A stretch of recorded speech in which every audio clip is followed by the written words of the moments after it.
The emergency alert pierced through the usual hum of the UES Horizons bridge, casting everything in a pulsing crimson glow. Commander Sarah Chen stood from her captain's chair, her dark eyes fixed on the holographic display materializing before her. What had started as a routine deep space exploration mission had just become something else entirely. "Analysis," she commanded, her voice steady despite the uncertainty churning in her gut. Lieutenant Marcus Rodriguez's fingers danced across his console. "It's some kind of distress signal, Commander, but the pattern is unlike anything in our database. Definitely not human, and not matching any known species we've encountered." The signal's haunting melody filled the bridge, a symphony of mathematical precision and desperate need that made the hair on the back of Sarah's neck stand up. 20 years of space exploration had taught humanity that new discoveries usually meant new dangers. But something about this call felt different. "Source?" she asked, already knowing the answer would complicate things further. "Point of origin is HD 487C, the ocean world we detected yesterday." Rodriguez paused, double-checking his readings. "Sir, the signal's getting weaker." Sarah closed her eyes for a moment, weighing her options. First Contact Protocol dictated careful observation and reporting back to Earth Command. But by the time authorization came through, whatever was sending that signal might be long gone. Or worse. "Helm, take us in. Full tactical alert, but weapon systems in passive mode only. Let's not make first contact with our guns hot." The horizon carved through space toward the azure sphere of HD 487, its powerful engines pushing against the void. As they entered orbit, the ship's advanced sensors painted a clearer picture of what awaited them below. "Massive energy signatures detected in the northern hemisphere," reported Dr. Emily Hayes, the ship's chief scientist. Her usual excitement about new discoveries was tempered by concern. And something else. "Multiple objects entering atmosphere. They're not natural, Commander." The holographic display shifted, showing several dark shapes descending toward the planet's endless oceans. Their design was angular, predatory. Everything the plaintive distress signal was not. "We're not the only ones who heard the call for help," Sarah muttered. She straightened her uniform, a habit from her academy days that surfaced whenever difficult decisions loomed. "Dr. Hayes, what can you tell me about those ships?" "Their energy output is off the charts. Whatever they are, they're running hot. Weapons grade hot." Emily's voice carried the weight of implications no one wanted to voice, and they're heading straight for the source of the distress signal. Sarah's jaw tightened. "Rodriguez, open a channel. All frequencies." The unknown ships showed no response to their hails. Instead, they accelerated, their trajectory leaving little doubt about their intentions. "Sir," Rodriguez called out, his voice urgent, "I've managed to clean up some data from the distress signal. There's images." The holographic display flickered, and Sarah felt her breath catch. Flowing through the ocean depths was a civilization unlike anything humanity had imagined. Crystalline structures housed beings of bioluminescent beauty, the Nexeri, as their signal named them. Their cities were poems written in light and water, their technology seamlessly integrated with the natural world. And now, those cities were about to face whatever threat those dark ships carried. "They're not even armed," Emily whispered, her analysis confirming what was visible to the naked eye. "Those cities, they're completely defenseless." The bridge fell silent as the implications sank in. Humanity had dreamed of first contact for generations, but not like this. Not watching helplessly as another species faced extinction. Sarah Chen had never wanted to be a hero. She'd joined the United Earth Space Force to explore, to learn, to bridge the gap between worlds. But sometimes, history didn't care what you wanted. Sometimes, it just handed you a moment and watched what you do with it. Navigation, plot and intercept course. Engineering, divert all available power to shields. Her orders cut through the tension like a blade through silk. And get me a direct line to Earth Command. They need to know what's happening here. Commander, Rodriguez ventured. Intercepting those ships would be a direct violation of every protocol we have. Yes, Sarah's eyes never left the display, where the dark ships were now entering the planet's atmosphere. But there are some things more important than protocol. Humanity didn't come to the stars to stand by and watch genocide happen. As the horizon moved to position itself between the attackers and the ocean cities below, Sarah thought about how this moment would be remembered. Perhaps as humanity's greatest mistake, or perhaps as the day they proved they deserved their place among the stars. The ship's AI announced with clinical precision, "Intercept in 30 seconds." Sarah Chen squared her shoulders, knowing that whatever happened next would reshape not just her life, but the future of human-alien relations forever. Send this message to those ships. This is Commander Sarah Chen of the UES Horizon. You are about to attack a defenseless species in United Earth Space Force protected space. Withdraw immediately, or we will be forced to respond. The only answer was the charging of enemy weapon systems. So be it, Sarah murmured, then raised her voice. All hands, battle stations. Today, we stand for something bigger than ourselves. The horizon's shields flared to life as the first enemy shots streaked through the atmosphere, and humanity's first interstellar war began not with a declaration of conquest or territory, but with an act of protection. In the depths below, the Nexari watched with their multifaceted eyes as their first glimpse of humanity came not through peaceful exchange, but through sacrifice. The galaxy would never be the same. 3 weeks after humanity's first battle in defense of the Nexari, the orbital shipyards above Earth hummed with unprecedented activity. The UES Horizon's stand against the Harvesters had sparked something in the human spirit, a determination that crossed political boundaries and united Earth's nations in a way few had thought possible. Commander Sarah Chen stood at the observation deck of Earth Command Station, watching as construction drones swarmed around the massive forms of newly commissioned defense vessels. Each ship incorporated both human ingenuity and Nexari bioorganic technology, a fusion of two worlds' greatest achievements. Impressive, isn't it? Admiral James Harrison joined her at the window, his weathered face reflecting in the reinforced glass. 3 weeks ago, we didn't even know the Nexari existed. Now we're rebuilding our entire fleet based on their designs. Sarah nodded, remembering the moment when the Nexari had first shared their technology. After the Horizon's intervention, their leaders had emerged from the depths of HD 487C, their bioluminescent forms pulsing with patterns that their translators eventually decoded as profound gratitude. And warning, the Harvesters will return, she said, echoing the Nexari's prophecy. And next time, they'll bring more than just a scouting force, which is why we're not waiting. Harrison handed her a data tablet. Congratulations, Captain Chen. The Horizon is being recommissioned as the first of our new hybrid vessels. The Nexari engineering team is already aboard, making modifications. Sarah's promotion hadn't surprised her. Earth needed experienced commanders for what was coming. But the speed of technological integration did. How are our crews adapting to the new systems? Better than expected. Turns out humans and Nexari think alike in some surprising ways. Their liquid computing systems interface perfectly with human intuition.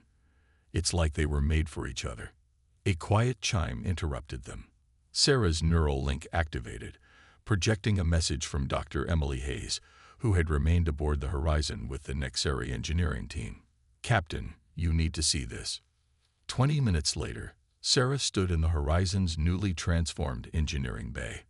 Where there had once been conventional fusion reactors, now pulsed chambers of luminescent fluid that seemed almost alive. Dr. Hayes stood beside a Nexari engineer, a being named Zalin whose translucent form rippled with excitement. Watch this, Emily said, placing her hand on what appeared to be a living console. The ship's systems responded not just to her touch, but to her thoughts, the hybrid technology creating a neural interface more sophisticated than anything humanity had achieved alone. The Harvesters targeted the Nexari for their biotechnology, Emily explained. But they never imagined what would happen when it was combined with human military engineering. We're not just building better ships, we're creating something entirely new. Sarah was about to respond when the station's alert system blared to life. Admiral Harrison's voice cut through the chaos.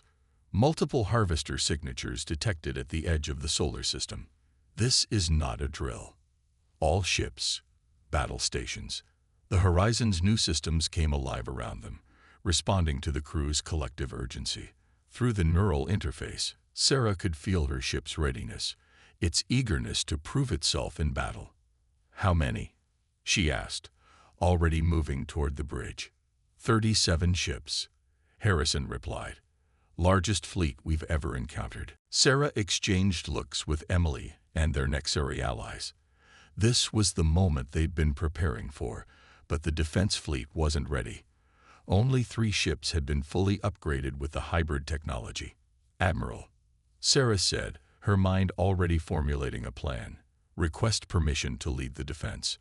The Horizon's new systems might give us an advantage they won't expect." There was a pause before Harrison responded. "Granted. But Captain, we can't lose that ship. The hybrid technology aboard the Horizon might be our only chance of surviving what's coming." As Sarah took her place on the bridge, she felt the presence of her Nexari crew members more strongly than ever. Through the ship's neural network, their thoughts merged with the human crew's, creating a symphony of shared purpose. "All hands," she announced, her words carrying through both conventional channels and the neural link. "This is your captain. What we do here today will echo through history. The harvesters think they can simply take whatever they want from those weaker than themselves. Today, we show them humanity's response to bullies." The Horizon's new engines pulsed with power as they moved to intercept the harvester fleet. Behind them, Earth's conventional forces formed up, their crews watching as the hybrid ship led them into battle. Through the neural link, Sarah felt Zalin's presence. The Nexari engineers shared an image. Their homeworld's oceans teeming with life, cities of light and wisdom built over millennia. Then another image. Those same cities in ruins, burning despite the waters that surrounded them. "Not here," Sarah promised, her determination flowing through the neural network to every crew member, human and Nexari alike. "Not Earth. Not anywhere else. This is where we draw the line." The first harvester ships appeared on their visual displays, their black hulls absorbing light like cosmic predators. But Sarah Chen smiled. The enemy still thought they were facing the same humans who had barely driven off their scouting force 3 weeks ago. They were about to learn just how quickly humanity could adapt. "All weapons, target the lead vessel," she ordered.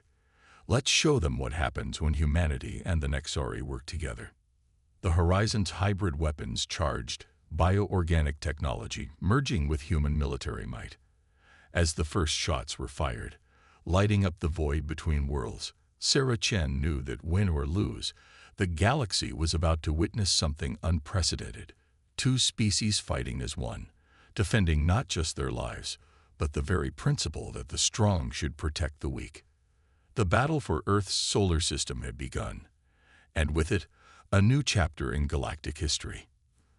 The battle for Earth's solar system had been won, but at a devastating cost. Captain Sarah Chen stood in the UES Horizon's medical bay, watching as both human and Nexari medical teams worked to save lives. Through the ship's neural interface, she could feel the collective grief of her hybrid crew, a shared pain that transcended species. "Preliminary reports from the colonies, Captain." Lieutenant Rodriguez's voice was heavy with fatigue. "Mars Station is gone. The lunar bases are holding, but—" He trailed off, the neural link filling in what words couldn't express. The harvesters had struck deeper than anyone had anticipated. The Horizon's victory at Earth had forced the enemy to retreat, but not before they'd launched devastating strikes against humanity's outer colonies. It was a brutal reminder that despite their initial success, this war was far from over. "The Nexari Council is requesting your presence," Dr. Hayes announced, entering the medical bay. "They say they've discovered something. something that could change everything. Hours later, the horizon descended through the atmosphere of HT 487s, plunging into the alien world's vast oceans. The ship's hybrid systems adapted seamlessly to underwater operation, a testament to the successful integration of Nexari biotechnology. Through the viewports, the luminescent cities of the Nexari glowed like constellations beneath the waves. In the Grand Assembly, the highest chamber of Nexari civilization, Sarah found herself surrounded by the species' leading minds. Their bioluminescent forms pulsed with complex patterns that the neural interface translated into concepts more than words. Zalin, now the chief liaison between their species, approached the center of the chamber. What we are about to share, the neural interface translated, has been our deepest secret, the reason the harvesters truly fear us. The chamber's bioorganic walls shifted, revealing a sight that made Sarah's breath catch. Suspended in a column of shimmering liquid was a crystal unlike anything she'd ever seen. Its surface seemed to ripple with possibilities, each facet showing a different configuration of reality. The heart of possibility, Zalin explained. Our ancestors discovered it millennia ago. It's why our biotechnology evolved as it did. The crystal doesn't just store information, it stores potential. Every possible configuration of matter and energy, waiting to be realized. Dr. Hayes stepped forward, her scientific curiosity overwhelming her usual reserve. You're saying this crystal is some kind of probability engine. More than that, another Nexari elder joined in. It's why the harvesters want our world, not just for our biotechnology, but for this. With it, they could reshape reality itself. But they never understood its true nature. The heart responds only to those who seek to protect, never to those who seek to dominate. Sarah felt a resonance through the neural interface, a deep connection between the crystal and the hybrid systems of her ship. You've been using it all along, haven't you? That's how our technologies merged so perfectly. Yes, Zalin acknowledged. But we've only scratched the surface. The heart has shown us something new. A possibility we never imagined until we witnessed humanity's courage. The crystal pulsed, and through the neural interface, Sarah saw it. A vision of human and Nexari technology, merged not just at the mechanical level, but at the quantum level. Ships that could phase through reality itself, weapons that could disrupt the very fabric of space-time. With this, Zalin continued, we could strike at the heart of the Harvester Empire. Not just defend, but end this war before it consumes more worlds. But Sarah saw the cost written in the Elder's luminescent patterns. There's a catch, isn't there? The integration would be complete, irreversible. The human crews who undergo this merger would be forever changed. Neither fully human nor Nexari, but something new. The chamber fell silent. Through the neural interface, Sarah felt the weight of the moment, the enormity of the choice before them. They were being offered the power to end the war, but at the cost of their very humanity. I'll do it, she said, her voice firm. But only with volunteers. I won't order anyone to make this sacrifice. To her surprise, Dr. Hayes stepped forward immediately. I'm in. The harvesters won't stop with Earth and HD 487C. Someone has to stand against them. Through the neural link, Sarah felt similar responses from much of her crew. The readiness to sacrifice everything to protect not just humanity, but all sentient life that faced the harvester threat. The heart of possibility pulsed brighter, responding to their collective will. Around them, the bioorganic walls of the chamber seemed to breathe with new energy. Very well, Zalin said, patterns of both joy and sorrow dancing across their form. We will begin the integration immediately. But remember, once started, there is no turning back. As the transformation chambers were prepared, Sarah sent one final message to Earth Command. Admiral Harrison, we found a way to strike at the harvesters directly. But the cost. She paused, choosing her words carefully. The volunteers who undertake this mission will be the first of something new. If we succeed, we'll change the very nature of warfare in this galaxy. If we fail, Harrison's response was immediate. "Do what you must, Captain. Earth stands with you." Sarah Chen looked at her reflection in the chamber's crystalline walls, possibly the last time she would see herself as purely human. But in her mind, she heard the screams from Mars Station, saw the burning colonies, felt the determination of her crew to prevent such atrocities from happening again. "Begin the integration," she ordered. As the transformation chambers activated, bathing them in the crystal's otherworldly light, Sarah felt her consciousness expanding. Human and Nexari thoughts merge, the heart of possibility reshaping them at the quantum level.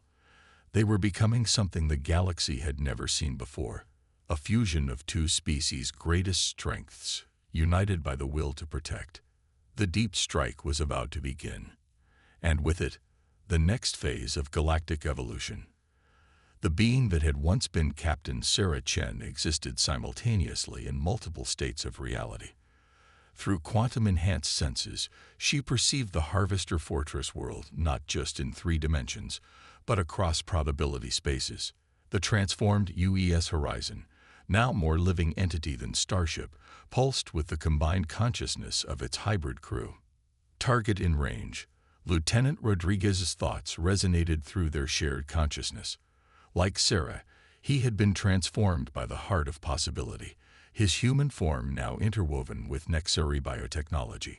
Streams of bioluminescence flowed beneath his translucent skin, marking the paths of quantum information through his enhanced nervous system. "Multiple harvester fleets detecting our presence," Dr. Hayes reported, her form shifting between states as she processed data across parallel realities.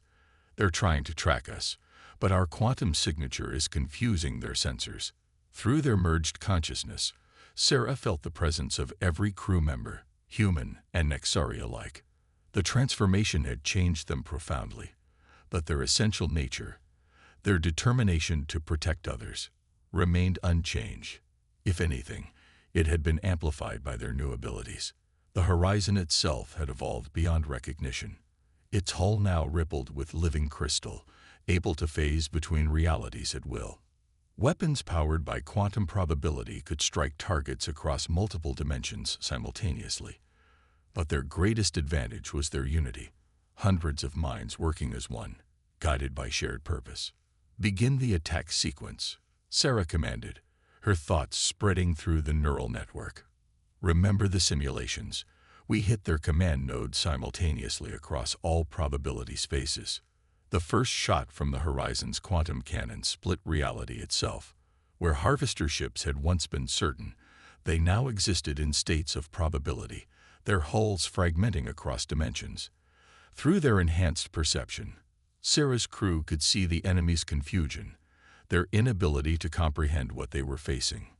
But the harvesters hadn't conquered half the galaxy through weakness. Their response was devastating, reality-warping weapons of their own, developed from stolen technologies. Space itself burned as probability met probability, causing cascading waves of quantum destruction. Multiple civilian populations detected in the lower city levels, Zolan reported, their consciousness intertwined with the ship's sensors. The harvesters, they've been collecting species, using them as shields.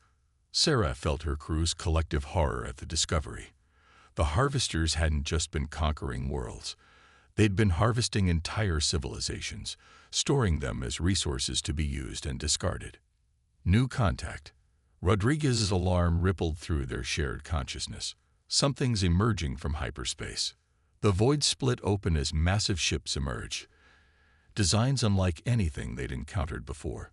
Through quantum senses, Sarah perceived patterns of thought from the newcomers. Ancient species, long hidden, watching the conflict unfold. They've been waiting, Dr. Hayes realized, processing the quantum signatures, waiting to see if anyone could stand against the harvesters. A transmission reached them, not in words or images, but in pure conceptual form. "We watched when the harvesters rose. We watched as they consumed world after world. We watched when they came for the Nexari. But then, we watched humanity choose to stand against them. Now, we choose to stand with you." The ancient ships moved into formation alongside the horizon, their technologies beyond even the hybrid crew's enhanced comprehension. But their intent was clear. The Harvester's reign of terror was ending. All forces, Sarah broadcasted, her thoughts carrying across quantum frequencies. Target the primary probability nodes. We end this today. The battle that followed defied conventional description. Reality itself became a weapon as hybrid, harvester, and ancient technologies clashed.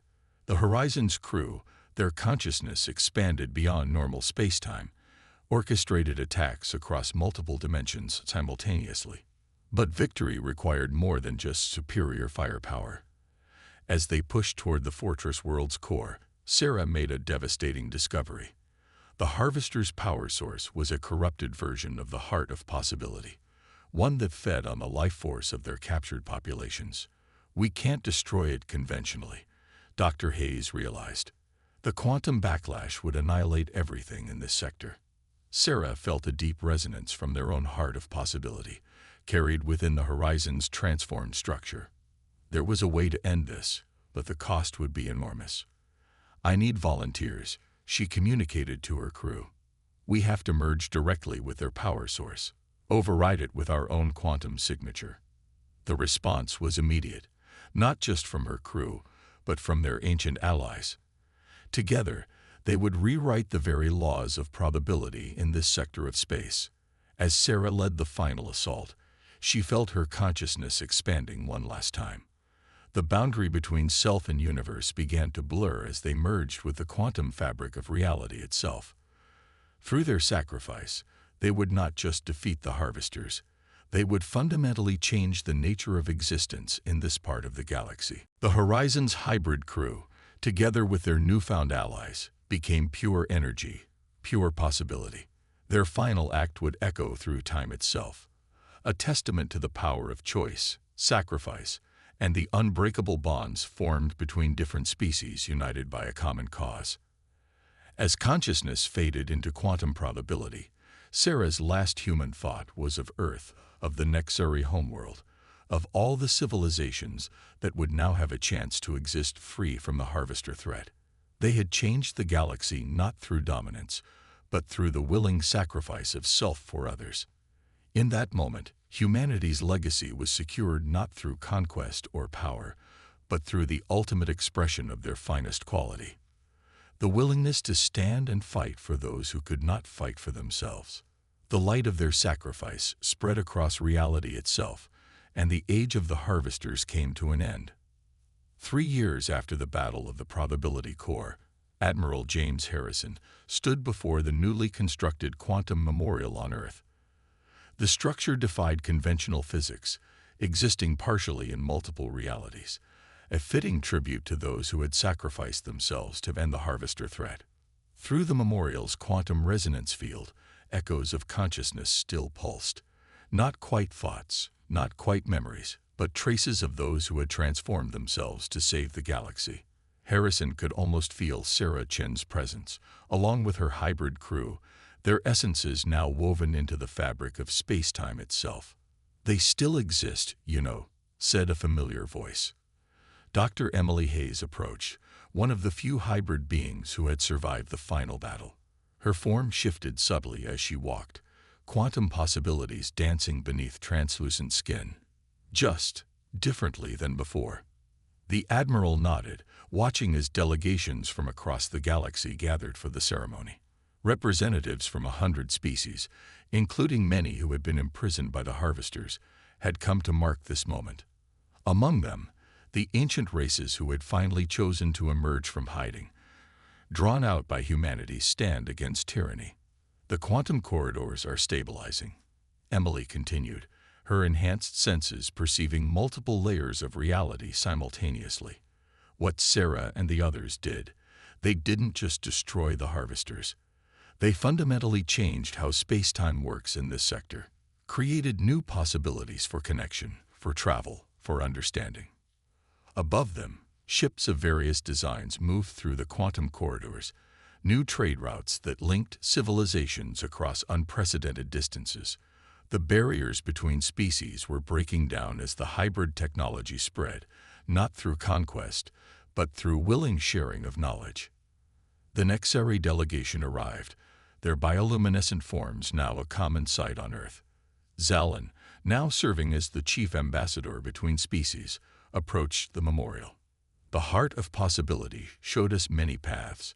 They communicated, their thoughts reaching both Harrison and Emily across multiple frequencies. But it was humanity's choice, your choice to stand with us, that opened the best one. The ceremony began as the quantum memorial activated fully, its crystalline structure resonating with the combined consciousness of all present. Through it, they could perceive echoes of the final battle, not just its violence, but its purpose. The moment when beings from different worlds chose to sacrifice everything to protect life's right to exist freely. We thought we were preparing for war, Harrison reflected, but we were really preparing for evolution. Not just of technology or biology, but of consciousness itself. Emily's form shimmed as she processed quantum data. The ancient ones say this was always a possibility. Different species coming together, transforming into something greater than the sum of their parts. But it required a catalyst. A species willing to take the first step not out of desire for power, but out of the need to protect others. Around the memorial, holographic displays showed the changes spreading across the galaxy. Former Harvester Fortress worlds transformed into havens for displaced species. Quantum corridors linking isolated civilizations. Hybrid technologies enabling communication and understanding across boundaries of biology and physics. There are still challenges, Zalin acknowledged. Some fear the changes. Others wish to use the new technologies for dominance, just as the Harvesters did. But they face a galaxy united by choice, not force. The memorial pulsed, and for a moment, everyone present felt it. A clear impression of Sarah Chen's final thoughts.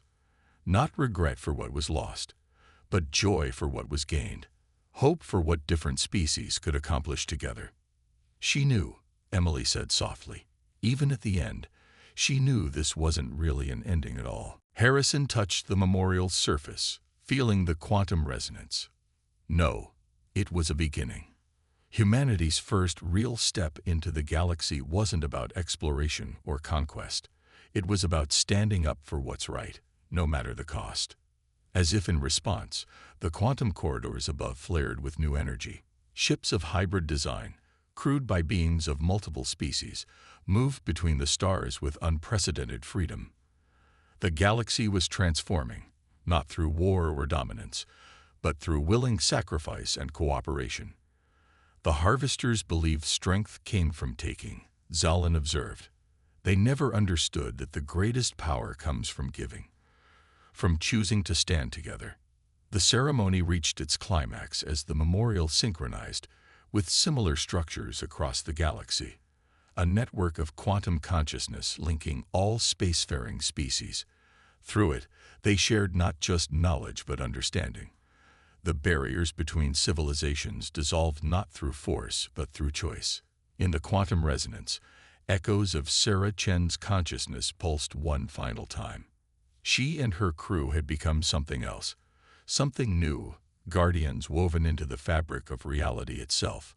Their sacrifice had opened the door not just to victory, but to transformation. The galaxy would never be the same.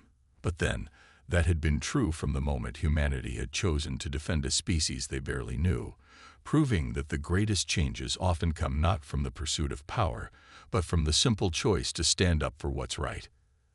As the ceremony ended, the quantum memorial continued its eternal pulse, a reminder that in the vast expanse of space, the strongest force wasn't technology or weapons, or even the power to reshape reality.